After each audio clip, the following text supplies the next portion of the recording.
Bien, bonjour à tous, bienvenue à ce webinaire organisé par le point de contact national pour les PME et le point de contact national TIC, Technologie de l'information et de la communication. Ce webinaire est dédié aux initiatives I4MS et SAE et plus largement consacré au concept de soutien financier à des tiers. Le webinaire va durer entre 1 heure et 1 h 30 selon le nombre de questions que vous soumettrez aux intervenants de ce jour. Alors les questions, vous avez une boîte de dialogue, une petite boîte à outils normalement sur la droite de votre interface. Vous pouvez, au cours des interventions, les taper. Les intervenants y répondront dans l'ordre d'arrivée des questions à l'issue de leur présentation. Alors, je suis Brice Laguerodi de la SRC, l'Association des structures de recherche sous contrat. Nous intervenons en tant qu'organisateurs techniques et animation sur ce webinaire parmi le réseau des points de contact nationaux pour les PME.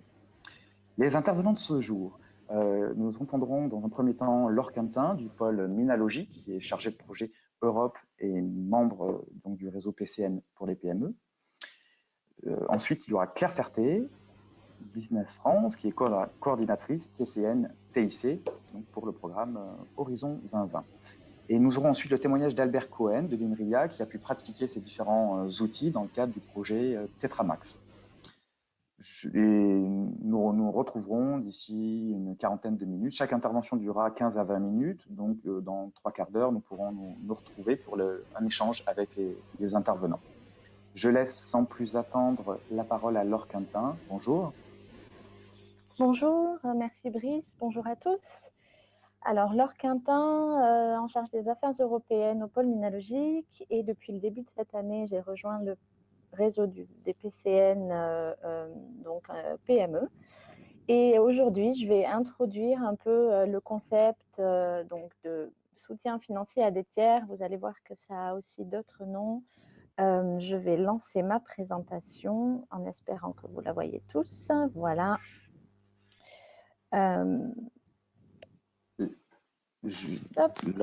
La présentation, la bascule arrive, voilà. Voilà. Super. Bon, on dit un outil plus agile. On va voir dans les 15 prochaines minutes le principe, les avantages pour vous, entreprise, et puis vraiment qu'est-ce qu'on entend par soutien financier à des tiers, qui peut peut-être déjà être une dénomination pas très très claire. Mais du coup, je vais essayer de passer à la slide suivante. Non. Alors, désolé. Le petit démarrage, un petit instant. Ah, voici. Voilà. Le principe, alors, on entend FSTP pour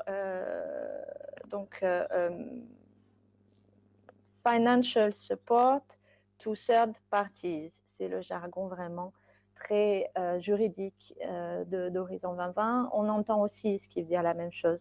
C'est du cascade funding. On entend third party. Vous allez entendre parler des open calls. Voilà, ce sont des terminologies avec lesquelles il vous faudra vous familiariser si vous voulez obtenir ce type de financement. Qu'est-ce que c'est au final? Ce sont des financements. Le concept a été introduit à la fin du FP7, mais a beaucoup été simplifié et utilisé maintenant sous H2020, le programme actuel de financement de la Commission européenne pour la recherche et le développement, et beaucoup démocratisé par les initiatives Smart Anything Everywhere et I4MS, que ma collègue Claire Ferté vous présentera dans sa présentation. Donc, elles sont beaucoup utilisées pour... donc, ce mécanisme est beaucoup utilisé dans les TIC, mais également dans le programme de travail de la Commission européenne dédié aux PME. C'est pour ça aussi que moi, je vais vous les présenter. Alors, toujours, voilà, le principe. Alors, 3 étapes. C'est assez simple. La Commission européenne, donc Horizon 2020, émet des appels à projets auxquels candidatent en fait des structures comme souvent les centres de recherche, les industriels, dans des initiatives que sont Smart Anything Everywhere, des initiatives autour de l'IoT, des initiatives autour de l'industrie du futur ou le soutien à des PME. Donc ces projets, donc ces appels à projets financent des projets européens. Claire vous en mentionnera quelques-uns, moi aussi, des projets européens qui disposent eux-mêmes d'une enveloppe budgétaire à reverser à des PME. Donc cette enveloppe budgétaire, on le verra plus loin, c'est de l'argent européen, de l'argent H2020, mais géré au niveau des différents projets et non pas en direct par la Commission européenne, comme il peut être le cas dans les projets européens collaboratifs que certains d'entre vous peut-être ont déjà pratiqués. Donc ces projets, l'étape numéro 2, ont une enveloppe budgétaire à reverser. Pour ceci, elles publient ce qu'on appelle open calls. Donc elles publient elles-mêmes, enfin ces projets, ces structures publient elles-mêmes des appels à projets auxquels sont invités à candidater les PME. Donc, vous, PME, bénéficiaire final de ces financements européens, avez la possibilité de candidater et d'être sélectionné, lauréat, à ces financements de cascade funding ou de financement pour les parties tierces. Voilà.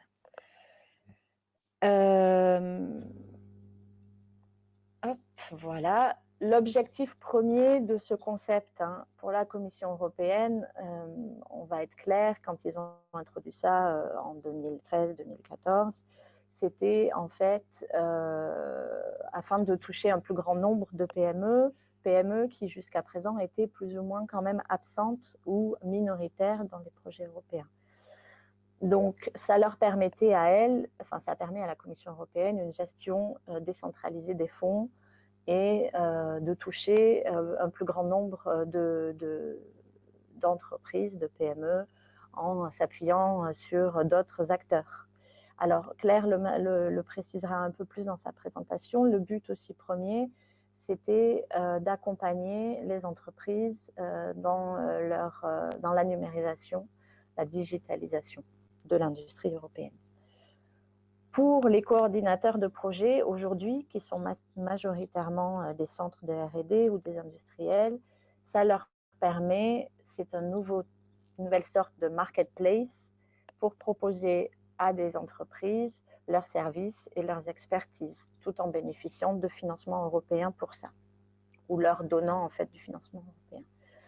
Pour les entreprises, vous qui allez candidater, on le verra plus tard, j'ai une slide dédiée sur quels sont les avantages pour vous d'obtenir ou de candidater à ce type de financement. Je ne suis toujours pas fluide sur la passation des slides, désolée. Donc, qu'est-ce que ce principe de cascade funding, financement à des tiers, qu'est-ce que ça permet de soutenir, enfin d'accompagner? Alors, deux types de modèles de soutien. On a un côté, le côté scale-up, donc ça permet de financer et d'accompagner, vous verrez, des entreprises dans leur croissance et surtout dans l'accès à de nouveaux marchés. Et de l'autre, ça permet aussi de financer de la R&D, du transfert de technologie, et en partenariat majoritairement, comme vous le voyez dans la petite représentation, avec les RTO, c'est-à-dire les centres de recherche, et des entreprises pour tester plutôt faire du test en usage et en expérimentation réelle. Il y a pour ça deux types, on va dire, de grandes initiatives. D'un côté, pour le scale-up, c'est tout le programme de travail qui s'appelle Innovation in SMEs, avec des initiatives dans le jargon européen qui vont s'appeler InnoSup. Et à la droite, vous avez plus des initiatives de financement de la recherche qui se trouvent dans le programme de travail TIC, donc numérique, donc, qui seront traitées par Claire tout à l'heure. Donc, Scale-up et InnoSup. Je vais vite fait, enfin, je vais vous en parler aujourd'hui parce que c'est aussi des financements vers lesquels les pôles de compétitivité vous accompagnent et le PCN-PME. Donc, dans les appels à projets InnoSup, des projets InnoSup qui vont vous aider dans le scale-up. Vous avez de l'étude de faisabilité, de l'étude de marché, de l'aide à l'internationalisation ou du soutien à la levée de fonds ou à l'accélération, des mises en relation avec les grands comptes, du conseil à l'API ou de l'aide et de l'accompagnement à la conception d'un prototype. Ceci avec l'objectif majeur, c'est d'aider les entreprises européennes et leur faciliter l'accès à de nouveaux marchés et des nouvelles chaînes de valeur. La forme de soutien la plus courante dans ce type d'accompagnement et de soutien, c'est les vouchers. Donc, les vouchers, c'est encore un concept donc un peu européen où on vous donne un ticket modérateur, une somme, on verra un peu plus loin après ce qu'elle pourra contenir, une somme pour avoir accès à tout ce type de soutien. Les projets InnoSup, ou je vous donne ici la liste des projets et des initiatives en cours avec le nom du projet, la thématique couverte pour voir rapidement si soit elle vous intéresse et vous avez une technologie qui peut potentiellement répondre à ces marchés, soit, mais vous n'y êtes pas encore, donc vous pouvez entrer dans des nouveaux marchés, soit vous avez déjà une expérience. Mais voilà, l'accès est pareil pour les deux. Vous aurez après les présentations avec le lien direct vers les projets. Donc voilà, vous voyez, c'est assez divers et varié. On a l'agri-food, le blue growth, la croissance bleue, bio-based economy, aerospace, la médecine personnalisée,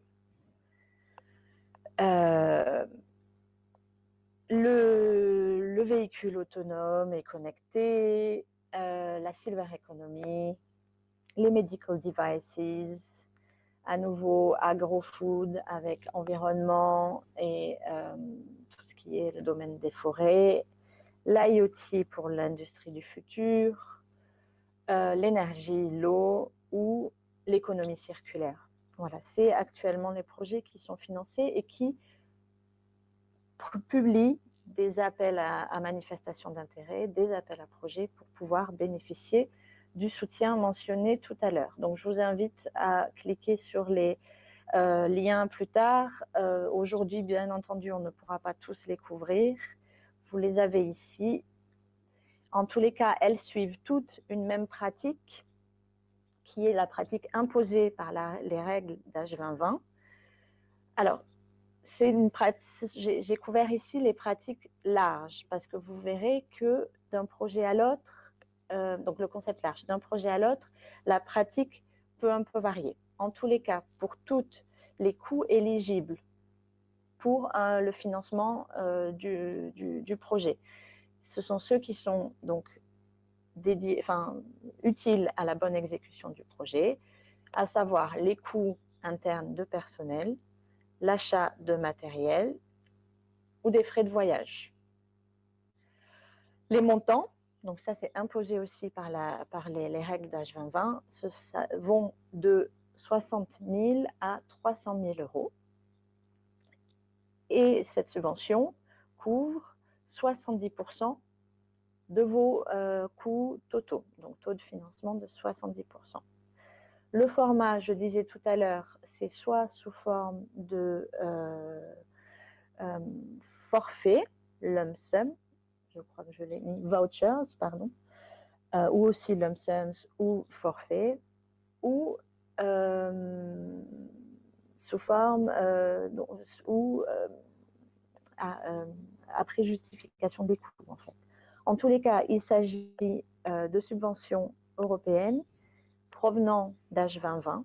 Donc, comme toutes les autres subventions européennes que vous pouvez percevoir dans un projet collaboratif ou dans un instrument PME, si vous en avez eu déjà l'expérience, ces règles ne sont pas, enfin, ces financements ne sont pas comptabilisés dans les règles de minimis des financements publics. Donc, c'est quand même pas mal avantageux. Voilà. L'éligibilité, qui peut prétendre à ces financements? Ce sont les PME, les startups et les ETI. Alors, ETI, pas tout le temps, mais PME, startup sûr, parfois les ETI. Enregistrées, inscrites en Europe ou dans un des pays associés à H2020. Il y a une liste de pays associés, vous pourrez la trouver sur Internet. Donc l'Europe et encore, en tous les cas jusqu'à la fin de H2020, l'Angleterre, après le Brexit, pour ceux qui pourraient se poser la question. Un critère d'éligibilité qui vaut pour tous les projets européens, mais que je rappelle quand même ici, le double financement est interdit, donc vous ne pourrez pas vous faire financer des dépenses financées par ailleurs en national, en régional ou par un financement européen. Donc, une entreprise peut candidater à plusieurs open calls dans un projet. Vous verrez qu'il y a des projets qui publient plusieurs open calls dans la durée de leur projet. Vous pouvez, pas de problème, candidater à plusieurs open calls. À savoir par contre que le projet a, au démarrage, fixé un montant maximum de subventions qu'il pourra allouer à une seule même entité. Donc il faudra, voilà, je pourrais être financé juste à hauteur de cette subvention maximale. Comment, dans la pratique, répondre à un open call? Donc ces open calls sont publiés sur le site web du Participant Portal H2020, qui est en fait la Bible d'H2020. Claire vous le mentionnera plus tard. Ce portail du participant, c'est un peu une jungle, c'est difficile de trouver les informations, on le sait. La commission a quand même dédié une page à ce type d'appel où vous pourrez tous les retrouver et ce sont là tout recensés. Les projets ont l'obligation de publier ces appels pendant 2 mois minimum, de les laisser ouverts. Donc, ça vous laisse minimum 2 mois pour y candidater. Donc, les candidatures se font de façon individuelle ou en consortium, selon ce que le projet a prévu. À savoir que majoritairement, quand même, toute la partie scale-up qui est couverte par INNOSUP, on est beaucoup sur de la candidature individuelle. Pour la partie ICT, c'est plutôt mixte, mais on est quand même aussi pas mal, beaucoup sur les candidatures en consortium. Alors attention pour vous, entreprise, il faut obligatoirement avoir un numéro d'identification auprès de la Commission européenne qui s'appelle le PIC. Et pour cela, il vous faut vous préenregistrer sur le Participant Portal, toujours la même plateforme. Donc, à bien quand même prendre en compte dans les 2 mois d'ouverture de cet appel, pour pouvoir rapidement y candidater, il vous faut d'abord avoir quand même fait une procédure qui peut durer quelques jours de préenregistrement sur ce portail. Voilà. Ces dossiers, quand même, sont plutôt légers. On est en moyenne, on a pu expérimenter 5 à 15 pages. Alors, je ne l'ai pas mis en gras, mais quand même, attention, il vous faut répondre en anglais. Voilà. Intéressant aussi à savoir, les évaluations, on est sur un process qui est géré par les équipes du projet, effectué toujours par des experts indépendants, mais qui sont choisis par les projets. Donc, ce n'est pas les mêmes experts que la Commission européenne et les évaluations ne sont pas gérées par la Commission européenne, mais par les projets. Donc, c'est quand même un process qui garantit la transparence, empêche les conflits d'intérêts, mais qui est un peu plus light et une candidature également plus light.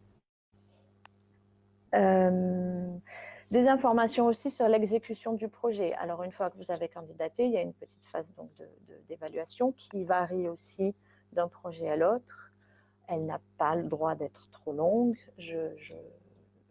Dans la pratique, on a expérimenté de 3 semaines à 1 mois, mais là, je ne pourrais pas vous dire de façon très claire.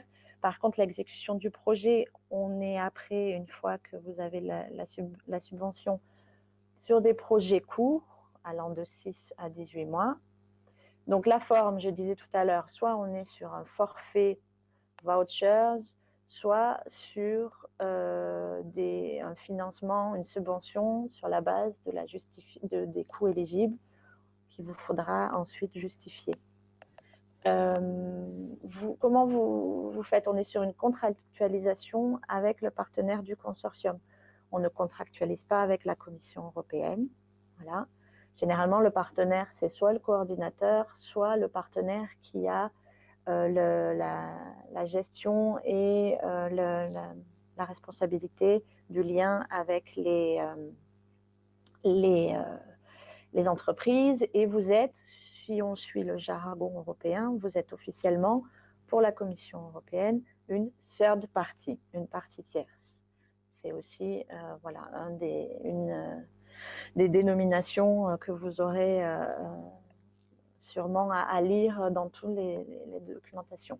Donc, partie tierce au contrat que le projet a passé lui-même avec la Commission européenne. Voilà, pareil, le reporting, il vous faudra le faire au partenaire avec lequel vous êtes lié par le contrat et non pas avec la Commission européenne.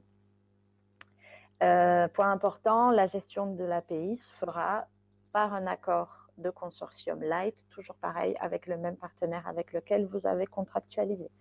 Donc, on est vraiment sur de la gestion décentralisée des fonds européens. On ne parle pas avec la Commission européenne, même si c'est des fonds H2020, on parle avec le partenaire en local ou pas, alors ça dépend, mais en tous les cas, avec un seul partenaire du projet. Je terminerai du coup rapidement sur les avantages pour les entreprises. Alors, je suis navrée, je viens de me rendre compte qu'en fait, j'ai oublié quelques slides. Alors, si vous me permettez, je le rajouterai quand même à la fin. Il m'en manque. Ah non, je l'ai. Je suis navrée, pardon. Les avantages pour les entreprises, moi je vous encourage vraiment vivement à candidater à ce type d'appel.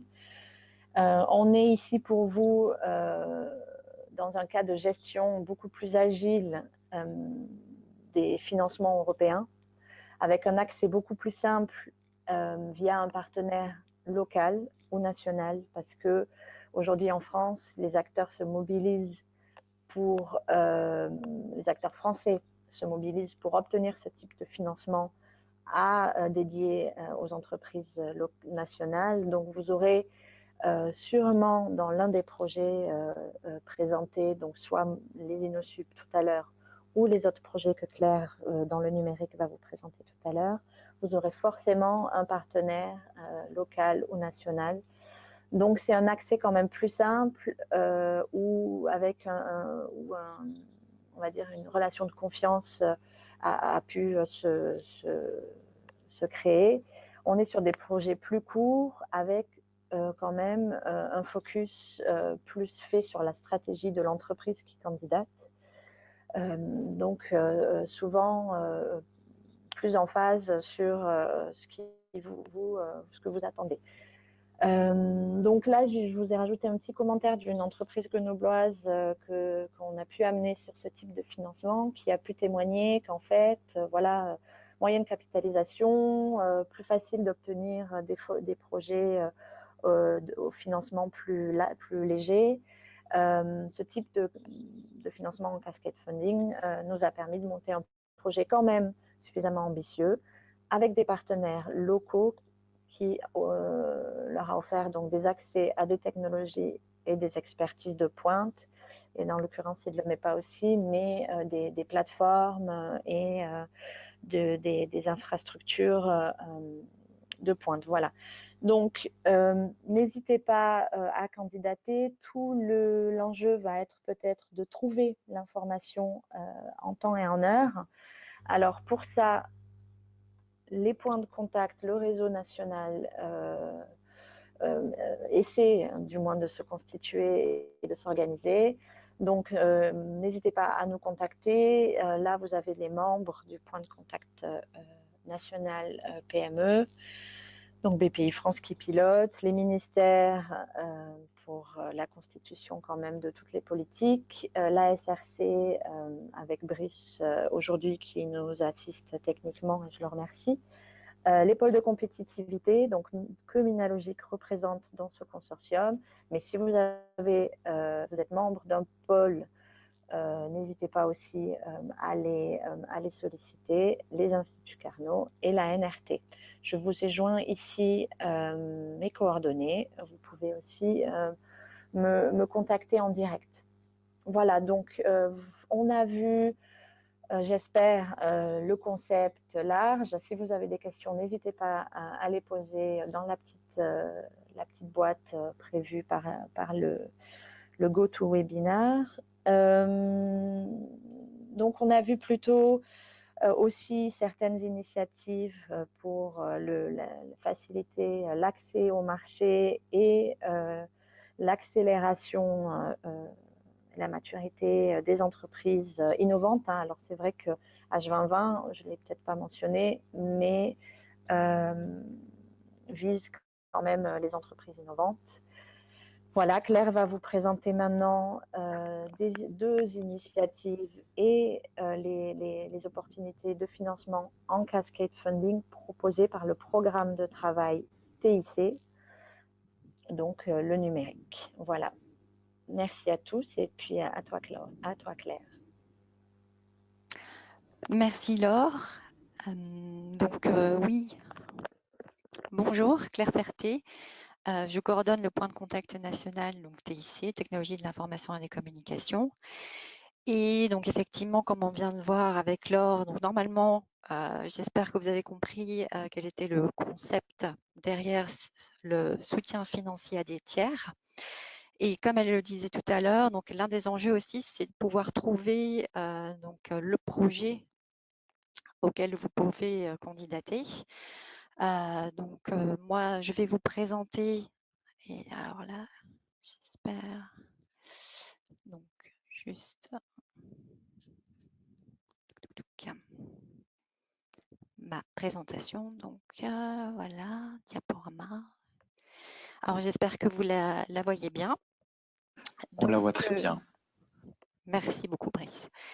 Donc la mise en œuvre de cet outil, donc à travers le pilier industriel d'Horizon 2020, les différents sujets qui sont abordés, donc plutôt dans la partie technologie de l'information et NMBP, et enfin donc une introduction à deux initiatives, donc l'initiative I4MS et SAE, dont je vais vous donner les acronymes un peu plus longs juste après.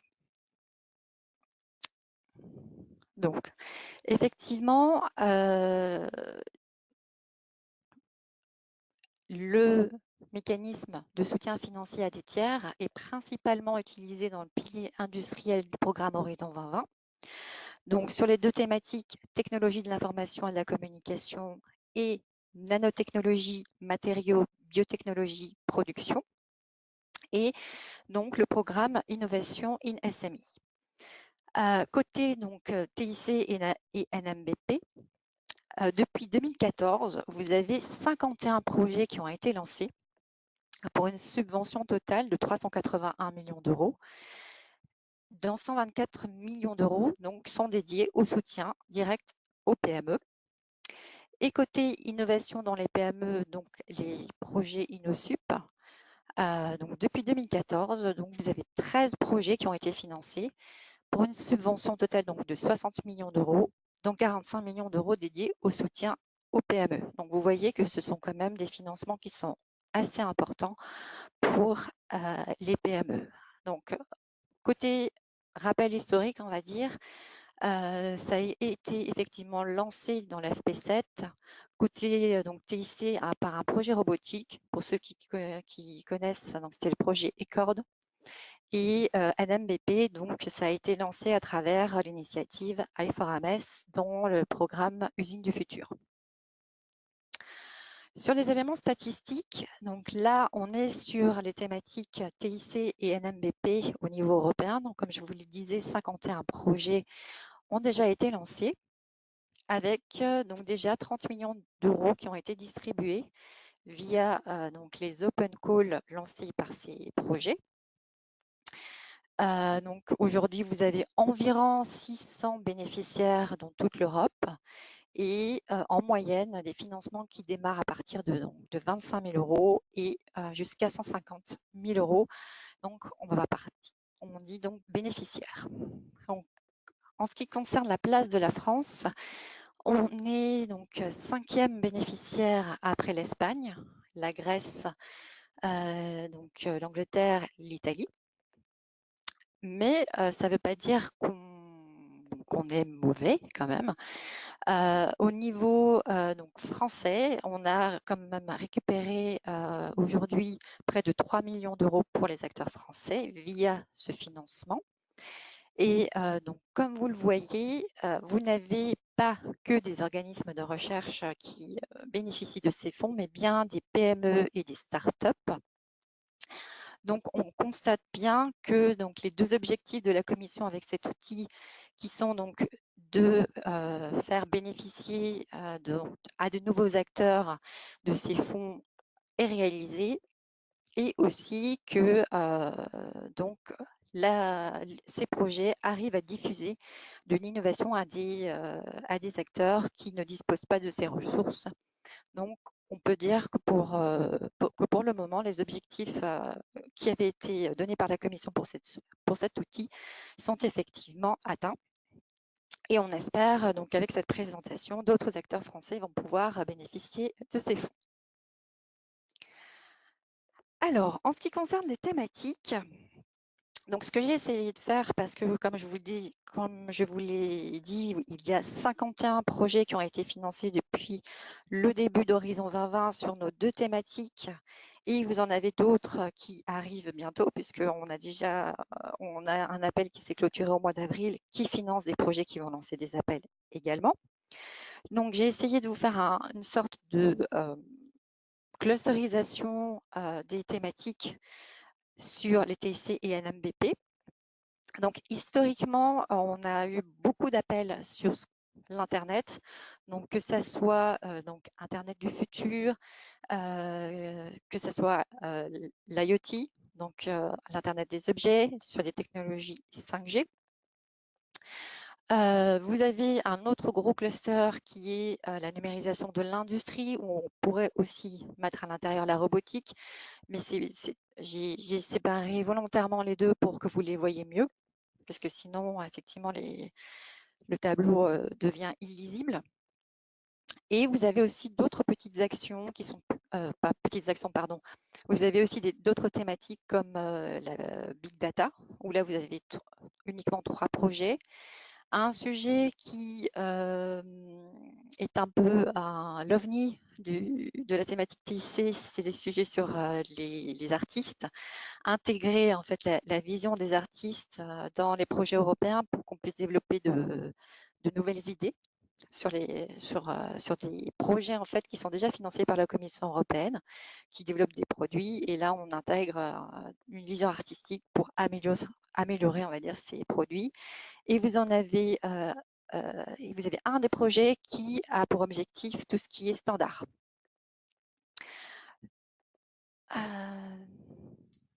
Donc, on va rentrer un peu plus dans le détail, justement des initiatives I4MS et SAE. Donc, dans cette slide-là, vous voyez les projets SAE que j'ai essayé de surligner de la même couleur que le logo SAE, donc Smart Anything Everywhere. Et pareil ici, donc les sujets I4MS, donc pour aider donc les PME du secteur manufacturier à intégrer donc les technologies numériques dans leurs services et dans leurs produits. Alors, pour I4MS, comme je vous disais, donc ça a été lancé dès le précédent programme, donc FP7. et donc avait pour objectif de donner un coup de pouce à la numérisation des PME du secteur manufacturier. Donc sur le FP7, 7 projets avaient été financés et là, vous avez là les 4 derniers projets qui ont été financés sur l'initiative. Donc Cloudy Factoring, qui est plutôt donc sur tout ce qui est donc simulation, donc HPC or Cloud-Based Simulation Services, L4MS qui est sur la robotique, Amable sur la fabrication additive et MIDI qui est sur les systèmes cyberphysiques et l'Internet des objets. Et en fait, dans cette initiative, les PME peuvent accéder à plusieurs types de soutien. C'est pas uniquement donc un soutien financier. Effectivement, nous aussi, on a un système de voucher, mais le plus souvent, vous avez un système de subvention directe. Mais vous pouvez aussi obtenir un soutien technique auprès de ces projets, un soutien technologique, en plus du soutien financier. Alors, soutien technique, qu'est-ce que ça peut être? C'est donc justement les RTO qui ont des capacités donc techniques et qui peuvent donc vous aider, vous, en tant que PME qui avez besoin justement d'une compétence technique que vous n'avez pas en interne, qui peuvent, donc grâce aux open calls, vous donner accès à ce soutien technique et technologique, mais vous le verrez aussi dans le projet que va présenter Albert juste après. Donc, vous avez aussi accès à un réseau d'innovation. Donc, ces projets sont tous des projets collaboratifs. Donc, vous avez plusieurs centres de compétences qui sont disponibles en Europe. Et selon les projets, vous pourrez vous rapprocher du centre de compétences qui vous correspond le mieux pour mener à bien vos expérimentations. Et donc, au final, vous avez ce soutien financier qui doit vous aider à mener à bien vos différentes expérimentations. Et donc, sur i4MS, donc TIC pour les PME manufacturières, vous pouvez donc avoir accès donc à la simulation, à de la modélisation, à l'analyse de données. Donc, comme on voit là aussi de la robotique, vous pouvez avoir accès à des lasers aussi et des capteurs intelligents et bien sûr tout ce qui concerne les systèmes physiques et l'Internet des objets. Pour Smart Everything Everywhere, donc c'est une initiative un peu plus récente, donc créée en 2015 par la Commission européenne à l'initiative de l'industrie électronique. Et donc elle a financé 4 projets dédiés à 4 domaines technologiques différents, donc l'électronique flexible, la microélectronique avancée et les systèmes intelligents. Alors là, je l'ai laissé en anglais pour pas faire des erreurs, mais Low Energy Computing Powering CPS and IoT, donc pour Tetramax, et donc les systèmes cyberphysiques. Et pareil, ici, vous avez le même type de soutien, que ce soit donc un soutien technique, un soutien financier, un soutien de conseil ou de formation. Enfin, je voulais juste faire une petite slide sur les sujets Internet des objets, parce qu'il y a 2 grandes initiatives sur ce sujet-là. Donc, la première, European Platform Initiative, qui est là plus axée sur la recherche pour les plateformes, donc ouvertes et facilement accessibles. Donc, on est vraiment là plus sur de d'activité donc un travail sur permettre que les plateformes arrivent à mieux se connecter avec les futurs objets intelligents. Donc, on travaille sur l'interopérabilité, par exemple. Et ensuite, vous avez la deuxième initiative, donc European Large Scale Pilot Program, où là, on est sur donc aider les PME à tester en fait leurs services pour les citoyens donc auprès de ces programmes de projets pilotes à grande échelle. Vous avez plusieurs thématiques qui sont traitées.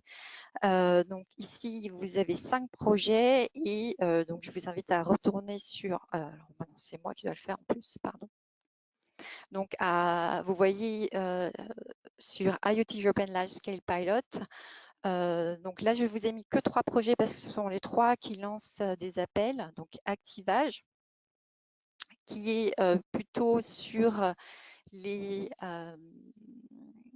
alors, je crois que c'était les technologies pour le bien vieillir.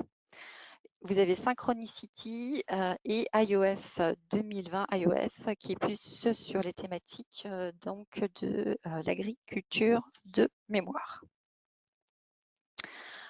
Voilà pour l'Internet des objets. Donc cette slide pour vous présenter donc les différents projets qui sont en cours, donc soit ont ouvert déjà des appels, soit vont bientôt les ouvrir. Donc c'est une slide qui nous a été communiquée par la Commission européenne et vous les avez ici par date de clôture.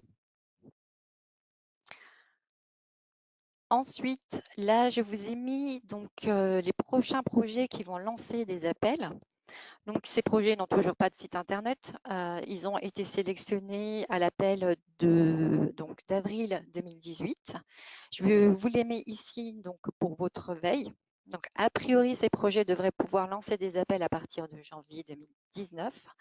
Mais si, par exemple, vous avez un intérêt sur l'intelligence artificielle, sachez que donc, vous avez un projet qui est de 20 millions d'euros qui lancera des appels donc à partir de janvier 2019. Donc, n'hésitez pas à garder ces sujets en tête. Ensuite, vos soutiens et conseils en France. Donc, comme vous disait Laure, vous avez effectivement le PCN PME. Donc, n'hésitez pas à cliquer sur les différents liens. Soit il vous renvoie sur le site horizon2020.gouv.fr avec la liste des membres du PCN. Aujourd'hui, le PCN TIC essaye de faire un exercice de référencement de ces projets. Donc, on a commencé des fiches de présentation des projets de Cascade Funding et toutes ces fiches sont disponibles sur le site horizon2020.gouv.fr. Et donc, n'hésitez pas à vous inscrire à la lettre du PCN parce qu'à chaque fois qu'on diffuse une fiche, on le fait aussi à travers notre lettre du PCN. Et donc, vous avez aussi nos collègues du PCN NMBP et bien sûr donc, le PCN PME et les pôles de compétitivité. Et donc là, vous voyez l'équipe du PCN TIC. Vous retrouverez nos coordonnées si vous cliquez sur le lien juste avant. Juste un petit mot avant de conclure. Pour vous présenter la conférence TIC 2018 qui va se tenir à Vienne du 4 au 6 décembre prochain. Alors, qu'est-ce que c'est? C'est la grande conférence TIC donc, qui normalement aurait dû se tenir l'année dernière, mais qui va se tenir cette année et qui a pour objectif de vous aider à trouver donc, des partenaires pour vos futurs projets, si vous voulez faire plutôt des projets collaboratifs dans le programme de travail TIC 2019-2020 maintenant. Et mais aussi vous présenter l'état de l'art de la recherche et de l'innovation dans les domaines couverts par les technologies de l'information. Et les pôles de compétitivité avec donc Business France organisent une mission à cette occasion. Donc, n'hésitez pas à vous tourner vers vos pôles si vous voulez participer à cette mission. Et ce qui est très important, c'est que pendant cet événement, vous avez des rendez-vous B2B qui sont organisés pendant 2 jours sur les 3 jours de l'événement. Donc, pour trouver des partenaires, ça peut être intéressant. Et voilà pour ma présentation. Donc, en résumé, vous avez vu effectivement les thématiques qui sont couvertes dans les 2 thématiques, TIC et NMP. Vous avez vu aussi les sujets InnoSup. Et donc là, je vais laisser la parole à Albert Cohen, qui est partenaire donc, du projet Tetramax, et qui donc a participé au projet précédent également, Tetracom, et qui va pouvoir donc témoigner en tant que projet qui ouvre des appels à propositions pour les PME et aussi organismes de recherche.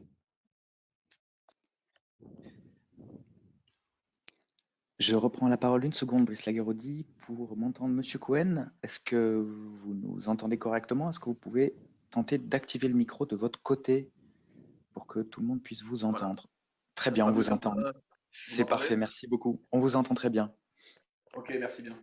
Oui, excusez-moi pour un petit problème technique, j'ai pas réussi à me connecter avec l'équipement adapté, donc je vais demander à Monsieur à Brice de défiler les transparents.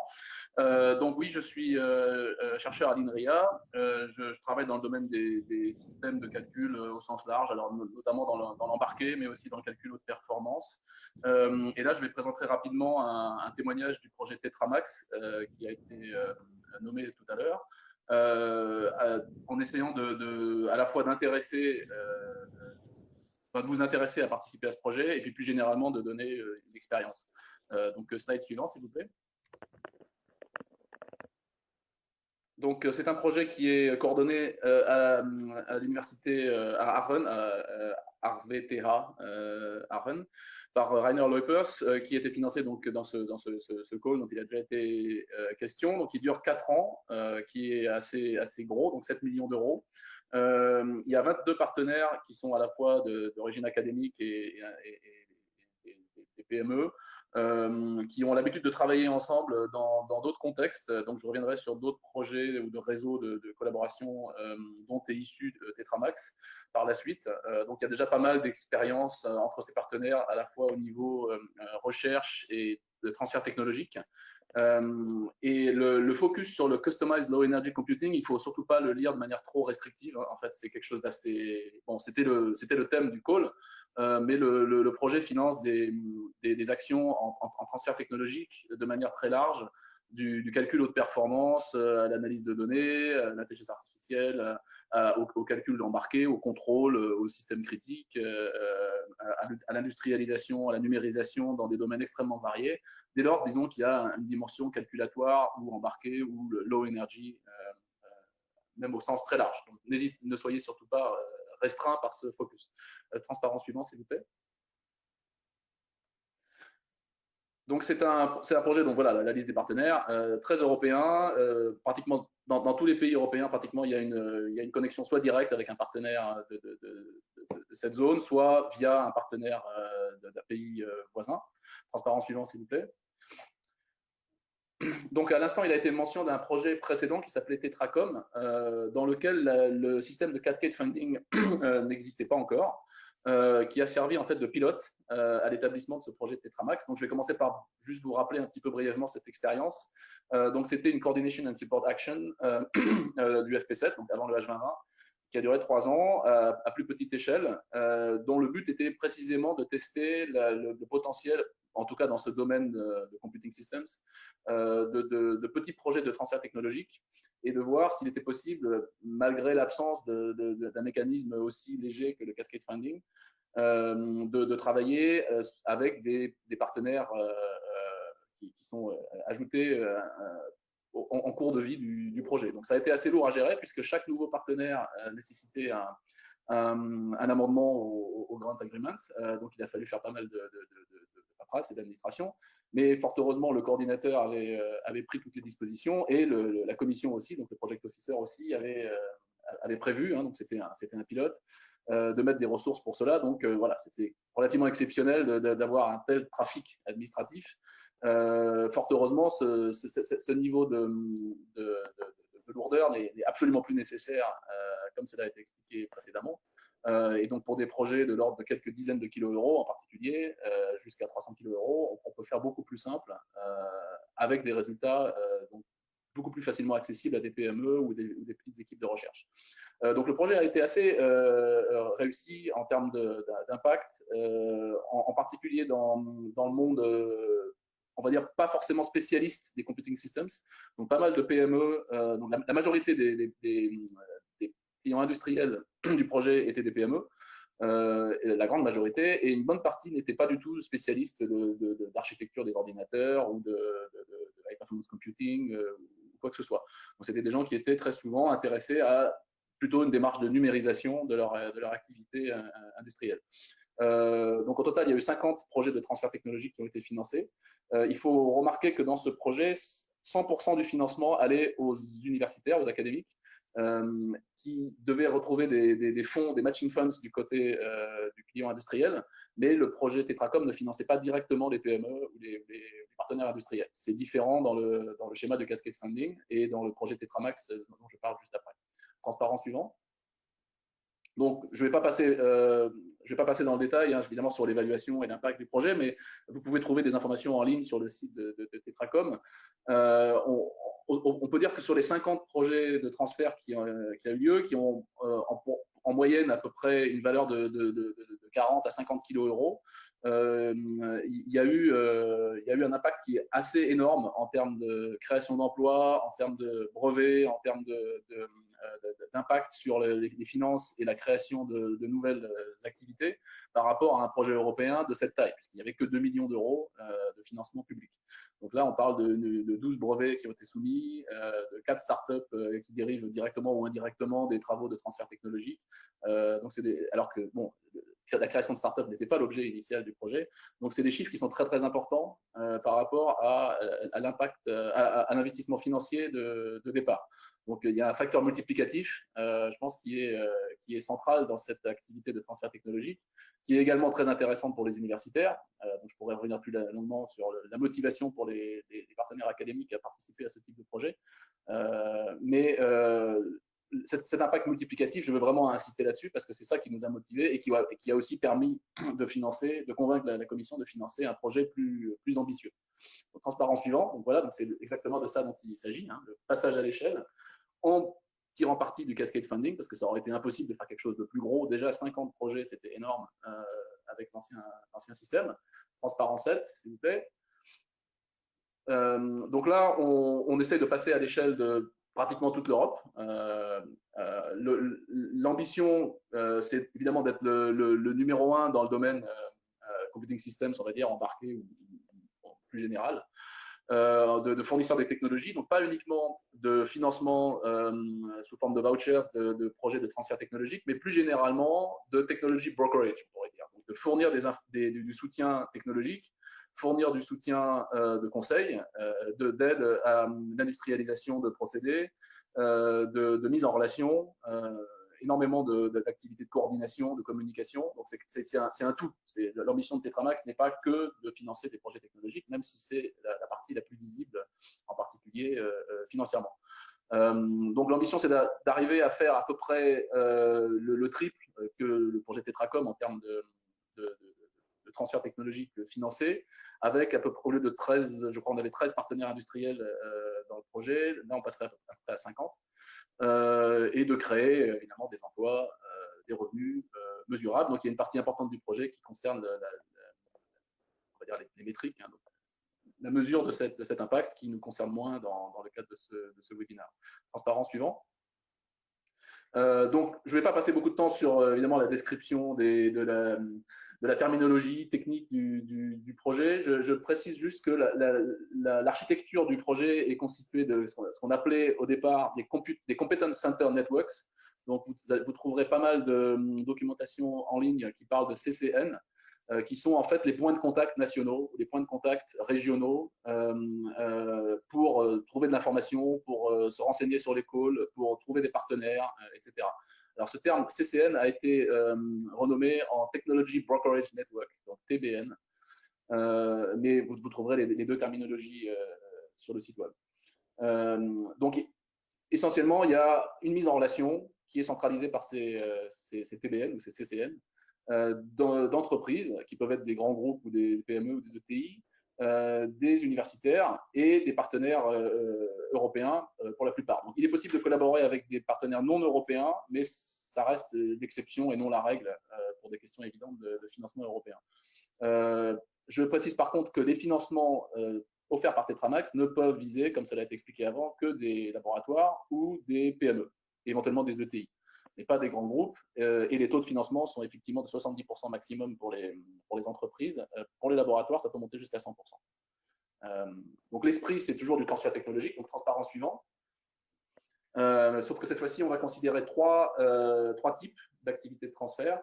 Un transfert bilatéral qui est essentiellement le principe qui avait été étudié dans Tetracom précédemment, avec la restriction que ça doit être, que ça doit impliquer au moins deux pays européens. La Commission veut que l'activité, on va dire, technique du projet soit réellement européenne et non pas un cluster de collaboration bilatérale plus régionale. Donc ça, c'est une contrainte qui a été qu'on avait envisagé dès le départ dans Tetracom, mais on avait peur que ça restreigne l'impact du projet. Et on a raison, parce que, bon, il y a un slide qui le montre plus tard, mais effectivement, les 2/3 des collaborations dans Tetracom avaient été locales, avaient été régionales. Donc là, il y a une incitation très forte, en tout cas obligatoire sur le type 1, à être international, enfin européen. Donc le montant, comme je vous ai dit, c'est des petits financements, hein, de 20 à 50 kg euros. Donc je n'avais pas ce chiffre, cette borne inférieure de 60 kg euros de financement. Donc apparemment, en tout cas, dans Tetramax, on n'a pas cette limite inférieure, mais on a bien cette limite supérieure de 300 kg euros. Le deuxième type de projet est un peu plus complexe. Donc il s'agit également d'un transfert technologique, mais avec une généralisation, une extension, un portage soit multidisciplinaire, soit dans différents secteurs, dans d'autres secteurs économiques. Donc l'idée, c'est d'avoir non seulement un fournisseur de technologie, a priori universitaire, une entreprise spécialisée qui va adresser un marché spécialisé, mais aussi probablement un grand groupe ou un leader de marché qui fournit une plateforme qui va permettre de décupler l'impact du transfert en l'exploitant dans d'autres secteurs. Donc là, il y a 3 partenaires impliqués, éventuellement d'autres, qui sont des technology providers secondaires, on va dire, qui peut constituer un petit consortium, comme une sorte de mini-projet, si vous voulez, un peu plus ambitieux. Donc on peut monter jusqu'à 100 kg euros et jusqu'à 1 an et demi de travaux financés par ce biais. Donc, si vous avez par exemple des activités déjà mûres de nature bilatérale et que vous voulez les étendre en adressant des nouveaux marchés ou des technologies, on va dire, qui sont liées, mais pas directement dans le marché de l'entreprise, de la PME partenaire, vous pouvez considérer ce schéma-là. Et enfin, il y a un troisième type de transfert qui, lui, va beaucoup plus en aval dans la mise en œuvre.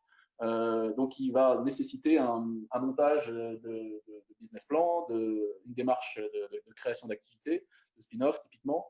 Et là, le Tetramax peut aider à évaluer une partie de la viabilité de ce business plan, à donner des conseils, du mentoring, mettre en contact avec des venture capitalistes, etc., dans l'idée d'aller accompagner l'exploitation de ces transferts. Donc souvent, on verra des transferts bilatéraux qui se traduisent ensuite par du business prototyping. Donc là, les financements sont de nouveau très faibles et c'est à très court terme. Transparent suivant. Donc je vais pas détailler, hein, je vous donne des transparents qui sont plutôt là pour référence ensuite si vous avez des questions et pour vous renseigner par la suite. L'idée, c'est que Tetramax n'est pas uniquement une action de financement public, il s'agit aussi d'attirer du financement privé, grâce notamment à ces aspects communication, brokerage, d'intéresser des financeurs on va dire, soit institutionnels, soit privés, des venture capitalistes dans les activités du secteur en Europe. Ça peut être des acquisitions, ça peut être des banques, ça peut être l'incubation de nouvelles activités, etc. Et l'idée, c'est que Tetramax pourrait potentiellement poursuivre son activité au-delà du financement européen grâce à ce type de financement. Mais l'idée, avant même d'en arriver là, puisqu'il y a encore 3 ans, le projet dure encore pour 3 ans, l'espoir, c'est qu'on sera en mesure de décupler le financement via ces sources de revenus privés complémentaires. Transparent suivant.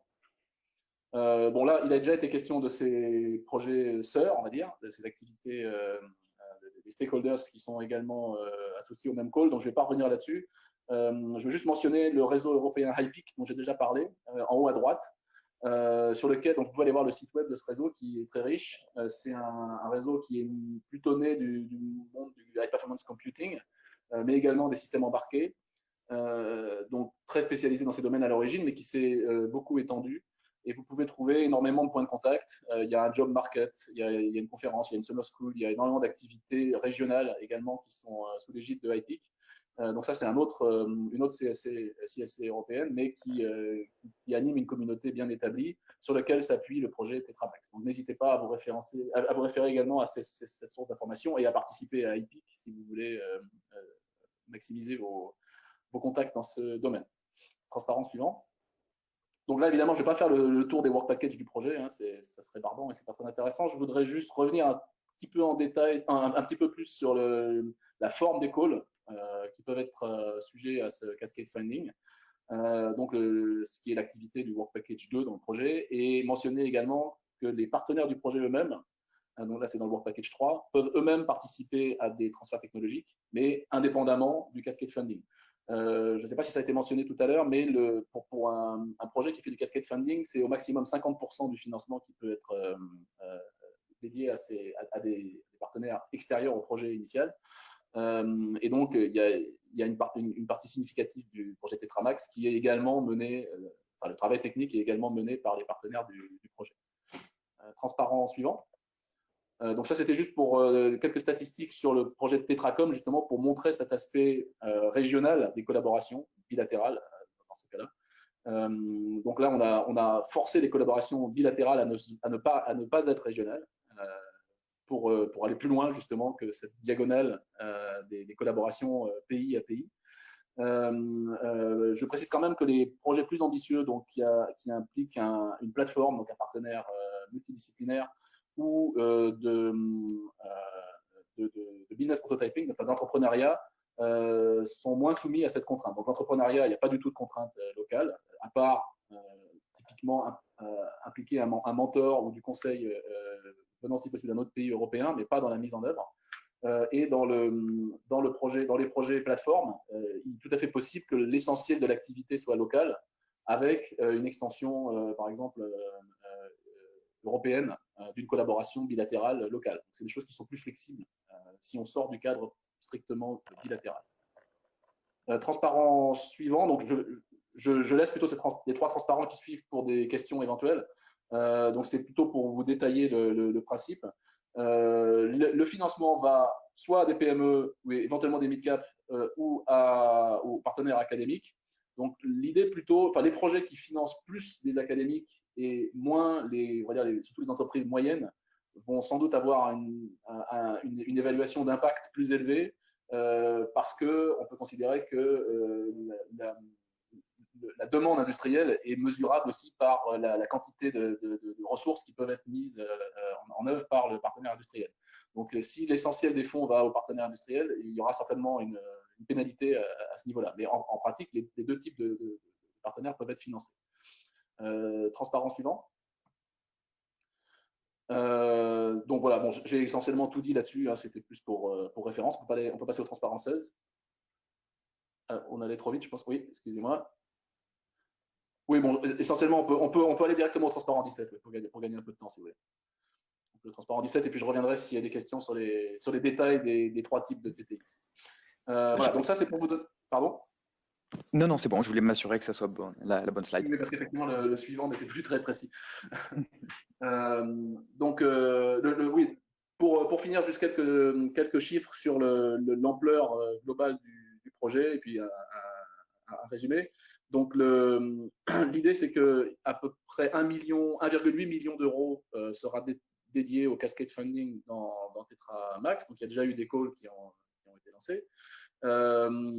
La majorité sur le transfert technologique multidisciplinaire, à peu près les 2/3, donc 1 million d'euros sur le transfert bilatéral, et à peu près 3 fois moins sur l'entrepreneuriat. Donc ça, il y a une incitation à des projets un peu plus complexes, on va dire, impliquant cette dimension multidisciplinaire ou de plateforme, mais il y a également beaucoup de ressources dans le contexte bilatéral.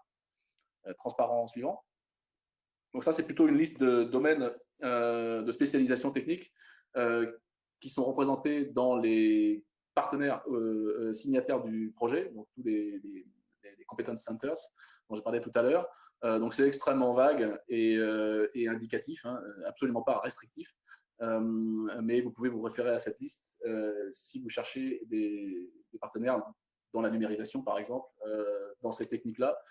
Donc je ne pense pas qu'il y ait une taxonomie officielle derrière cette liste, mais vous pouvez éventuellement poser des questions pour voir si votre activité rentre plus ou moins dans un des domaines de spécialisation de ces competence centers.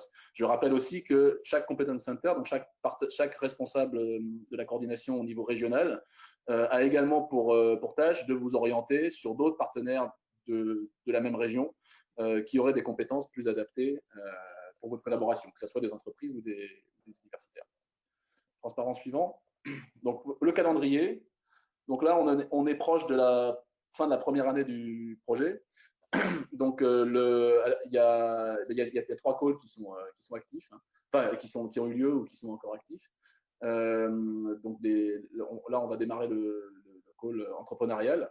Et le même schéma va se reproduire année après année, sauf la dernière année où on fera des calls. Il n'y aura pas de call entrepreneurial la 4e année du projet. Donc, c'est périodique. Chaque type de TTX sera l'objet d'un call annuel. Voilà, donc très rapidement, le transparent 20 sur la procédure de sélection. Donc, on utilise une plateforme que certains connaissent sans doute déjà, qui s'appelle Funding Box.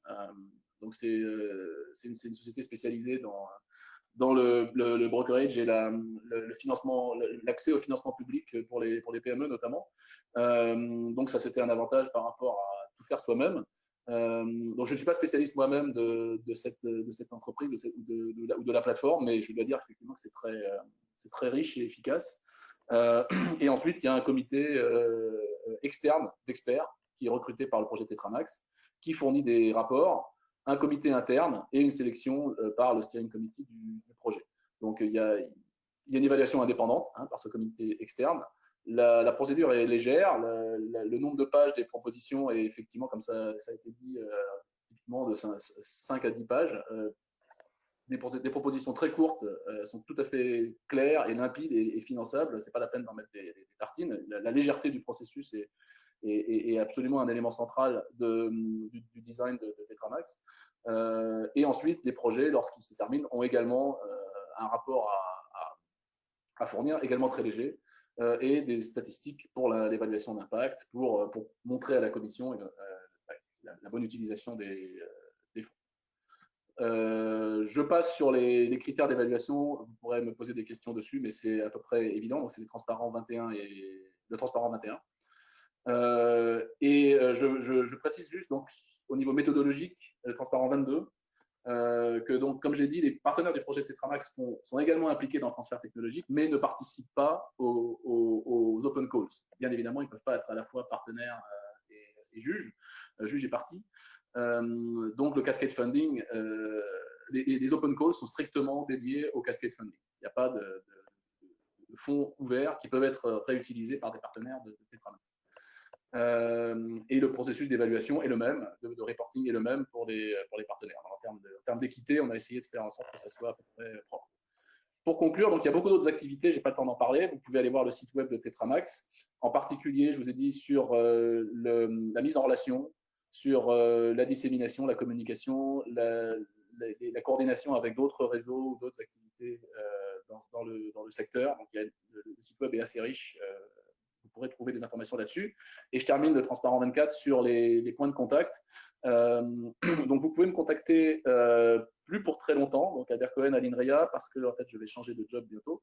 Mais même après, vous pourrez toujours me contacter. Mon adresse continuera à fonctionner. Et vous pouvez également contacter directement le coordinateur ou si vous avez des questions administratives, Madame Eva Haas à Aachen. Je vous remercie. C'est tout pour ma présentation. Merci beaucoup, Monsieur Cohen, pour ce témoignage, retour d'expérience. Je vous propose d'enchaîner assez rapidement sur les questions. On a un tout petit peu moins de temps que prévu, mais on va essayer d'adresser toutes les questions qui sont parvenues jusqu'à présent. Alors, donc, nous allons les balayer dans l'ordre d'arrivée. Une première question qui concernait quelles sont les dates de fin de ces projets. Alors, ça fait référence à la première présentation de Laure. C'était voilà, sur les projets InnoSup. Ok, Alors, on va ok. peut-être pas balayer Alors, chaque oui, projet, mais non, ce que je peux faire, c'est dans les slides qui seront mis en ligne ou envoyés aux participants. Je vais essayer de rajouter un tableau avec les dates de clôture de ces appels, des appels de ces projets-là. Pour InnoSup, il y en a 13, je peux le faire. Je pense que Claire, pour ses 50 autres projets TIC, je ne suis pas sûre qu'elle puisse le d'accord. faire. De toute façon, Par tout contre, est sur les sites dédiés à chaque projet. On retrouve les différentes dates de clôture exactement. Mais des je appels. ferai, c'est un bon point. Je rajouterai au slide, si j'ai le droit, Brice, un tableau Bien sûr. récapitulatif de l'ouverture et de la fermeture des appels des projets InnoSup. Et puis, je vous Entendu. renvoie aussi tous sur le portail du participant qui les liste également. Mais peut-être de façon un peu moins lisible. Entendu, merci. La remarque, par exemple, donc ça c'était une remarque voilà, liée également au deadline.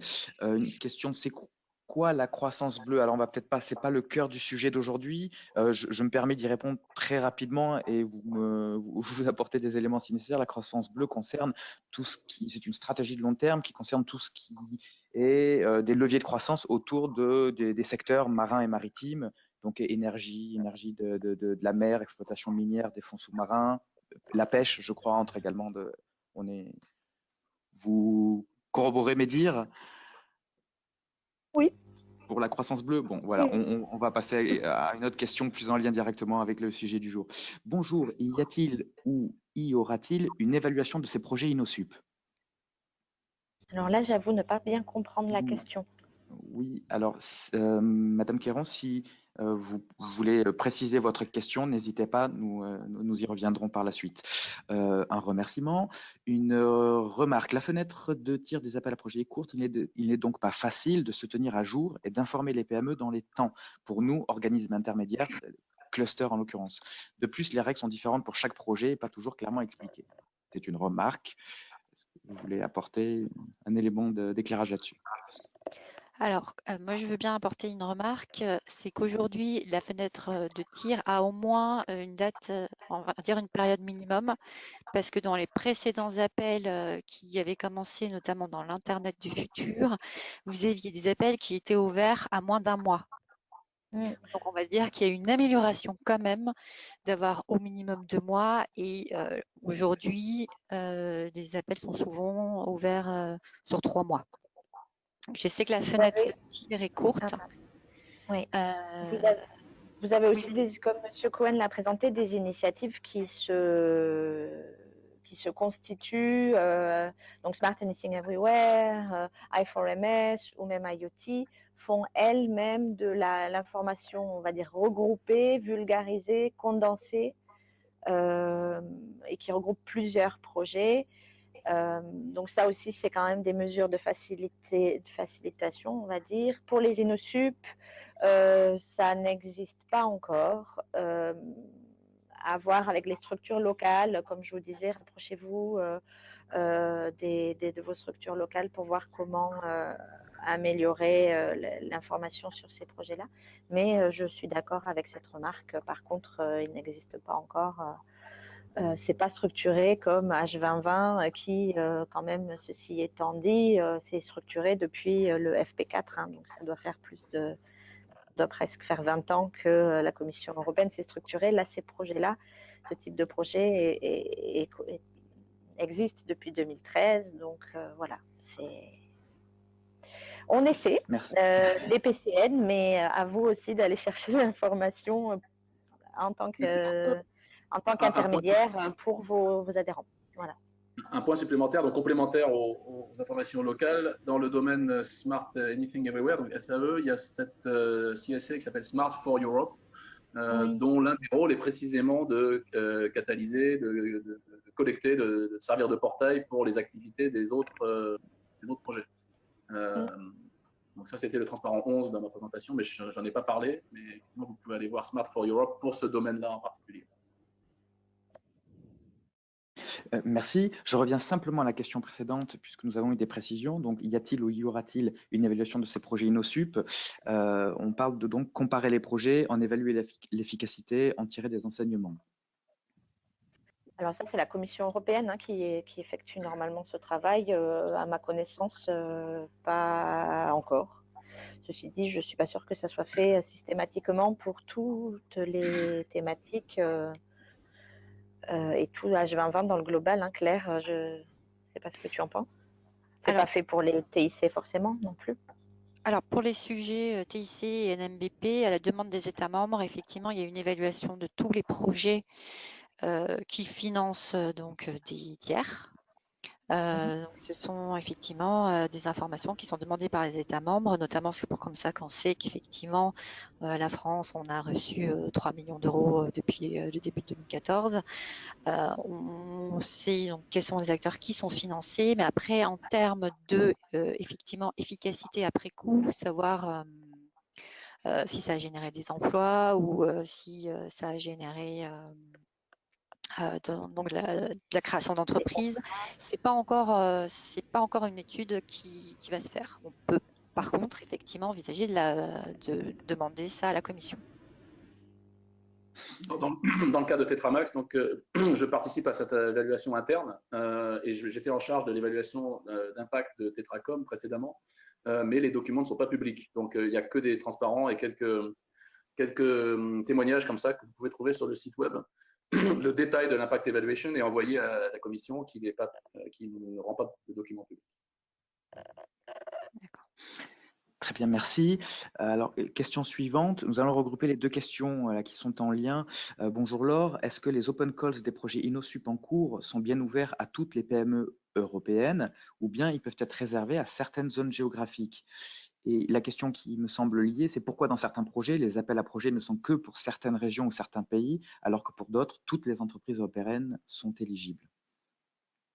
Alors, pourquoi et aussi, est-ce que ça l'est? Alors, la règle de base, c'est ce que je disais dans mes slides, je présente la règle de base et puis ensuite, c'est quand même variable d'un projet à l'autre.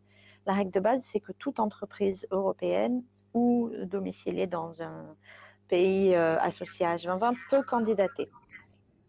Les projets eux-mêmes, des fois, pour conserver en lien en fait avec la stratégie du projet et les objectifs du projet, peuvent effectivement dans les InnoSup, on l'a déjà vu, restreindre les candidatures aux entreprises domiciliées dans les régions ou les pays des partenaires. Donc, si vous avez 5 partenaires du projet InnoSup, un français, un belge, un espagnol, un anglais et un grec, les entreprises éligibles doivent être domiciliées dans ces pays-là. Ça a été décidé comme ça dans le projet, accepté par la Commission européenne. Voilà, je ne peux pas dire plus, mais la règle générale dit que normalement toutes les entreprises européennes peuvent y candidater. Donc je vous invite vraiment à chaque fois à aller regarder les critères d'éligibilité des projets. Tous ces projets, c'est vrai qu'on ne l'a pas dit, mais M. Cohen le confirmera, tous ces projets ont obligation d'écrire et de mettre à disposition publiquement des entreprises ce qu'on appelle Guide for Applicants, donc des guides de comment candidater aux appels, et donc se référer bien à ces textes-là pour être sûr de l'éligibilité. Merci. Alors, la question suivante, standard de quoi? Alors, en fait, la question fait référence à cette slide, à la clusterisation un peu par thématique. Et donc, on va mettre, voilà, c'était standard ici. En fait, qu'est-ce que ça a regroupé, cette thématique, en fait, standard? Alors, c'est vraiment les standards dans les technologies de l'information. Après, j'ai plus en tête tous les sujets qu'il... Alors, standard, ICT.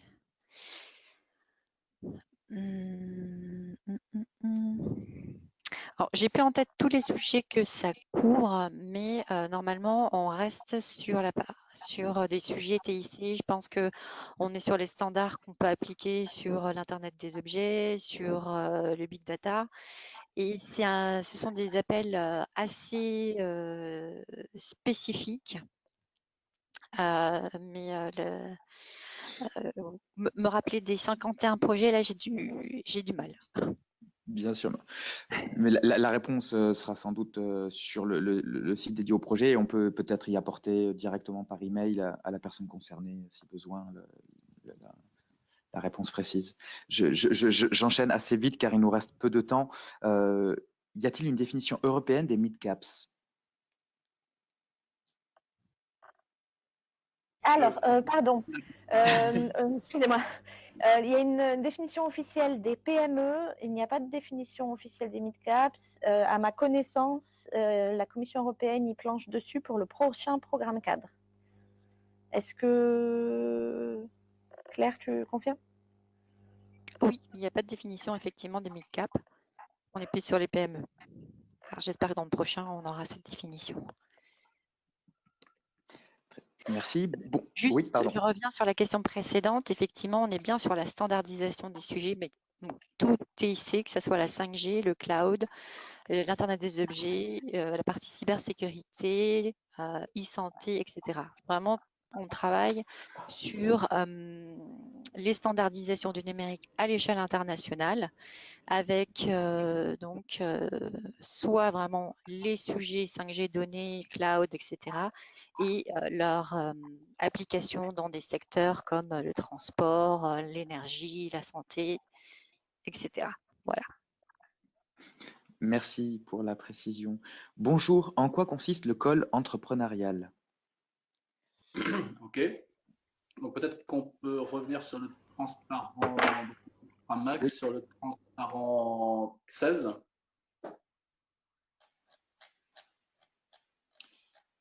arrêtez-moi, c'est celui-ci.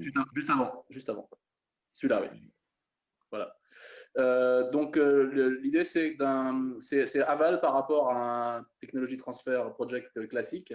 Il s'agit d'arriver avec un draft de business plan qui donc pas forcément très détaillé, mais de niveau d'un pitch de startup typiquement, pour convaincre le projet Tetramax d'une opportunité et d'une véritable volonté. Surtout, j'insiste sur l'aspect volonté de créer une activité nouvelle dans un domaine technologique. Alors qui peut être de la numérisation d'activités industrielles ou qui peut être dans le cœur embedded systems computing du projet. Donc l'idée c'est de montrer quels sont les membres en fait impliqués dans cette activité, que ce soit le principal investigator technique, le leader business, le leader administratif, et de fournir éventuellement, s'il n'y en a pas déjà, des conseils sous forme de mentoring business et finance à ce projet entrepreneurial. Donc les projets candidats doivent indiquer quelles sont leurs ressources et leurs ambitions dans la matière. Et Tetramax fournit à la fois des ressources financières et du conseil, donc du temps d'experts pour accompagner cette activité. Merci beaucoup. Une autre précision, Claire ou Laure, ou non, on est bon sur cette question? Entendu. Alors, question suivante. Bonjour. Où peut-on trouver exactement les open calls sur le portail du participant H2020? Je connais très bien le portail, mais je ne le trouve pas. Merci. Alors, sur la slide, justement, où j'indique que vous pouvez trouver, où vous pouvez trouver ces appels, j'ai mis le lien direct pour vous faciliter la vie parce que vous avez au moins de mémoire 5 clics à faire pour la trouver, cette page. Donc, vous allez faciliter la vie. Normalement, il y a le lien et il vous suffira de cliquer dessus, vous trouverez la page. Voilà, sur le portail du participant. Donc, le lien portail du participant vous mènera directement sur cette page. Très bien, merci beaucoup. Ah oui, une question récurrente. La présentation sera-t-elle envoyée après le webinaire? Tout à fait. Tous les participants recevront les slides des différents intervenants. ça c'était plutôt un message privé pour Claire, pour inviter les participants à nous faire part de leurs idées sur les moyens de communiquer l'information. C'est entendu. Il n'y a pas pour l'instant d'autres questions. On peut attendre une minute simplement pour voir si des questions complémentaires nous parviennent. J'en profite simplement pour indiquer, puisque la question du portail du participant a été soulevée, qu'il y a très prochainement un webinaire dédié à cette question-là. Donc, vous trouverez la présentation et le lien pour s'inscrire sur le site Horizon 2020 dans le calendrier des événements. C'est en date du 21 septembre. Il y a donc un webinaire sur le portail du participant avec un focus particulier sur le Financial Viability Check. Voilà, pour les personnes intéressées. Il n'y a pas de nouvelles questions pour l'instant. On peut attendre une quinzaine de secondes, et sinon je vous propose de mettre un terme à ce webinaire. Bien, merci à tous. Voilà, des remerciements qui parviennent par écrit. Voilà. Merci également. Merci à tous. Eh bien, merci beaucoup à vous tous participants et évidemment à vous trois intervenants pour ce webinaire, et à bientôt pour sans doute de nouvelles sessions d'information. Merci Brice également. Merci. Au revoir. Au revoir. Merci à tous. Bonne journée, au revoir.